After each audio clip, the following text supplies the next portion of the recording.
कि जानवर कोई नुकीली चीज़, कोई जहरीली चीज़, कोई शापर या गंदा फंगस वाला चारा खा लेते हैं तो उनको अफारा हो जाता है, जिसको हवा होना, फूक होना भी बोलते हैं। आप जब अपने जानवर को पीछे से खड़े होकर देखते हैं तो आपके जानवर की लेफ्ट साइड, खब्बी साइड जो है वो भारी हो जाती है और राइट साइड छोटी होती है, वो अफारा है। अगर आपका जानवर इजीली चारा खा रहा है लेकिन आपके जानवर को हवा है, तो ये देसी नुस्खा जो मैं आपको बताने लगा हूँ, ये आपके फार्म पे ये चीज़ें होना बहुत ज़रूरी है, क्योंकि अफारा किसी भी वक्त हो सकता है और आपके जानवर की जान भी ले सकता है। सबसे पहले दोस्तों आपने क्या करना है कि 1 लीटर पानी में आपने 300 से 400 ml जो है वो सरसों का तेल ले लेना, 2 ml ग्राम जो है मीठा सोडा डाल के इनको मिक्स करके जानवर के मुंह के जरिए उसके स्टमक में फेंक देना। इसके आपके जानवर का अफारा ठीक हो जाएगा।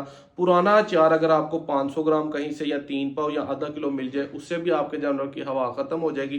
कैस्ट्रॉयल ऑयल आप 500 ml लेके उसमें किलो से 1.5 किलो दूध कच्चा डाल के जानवर को अगर पिलाते हैं तो आपका जानवर ठीक हो जाएगा। हवा होने के बाद ये नुस्खा अप्लाई करने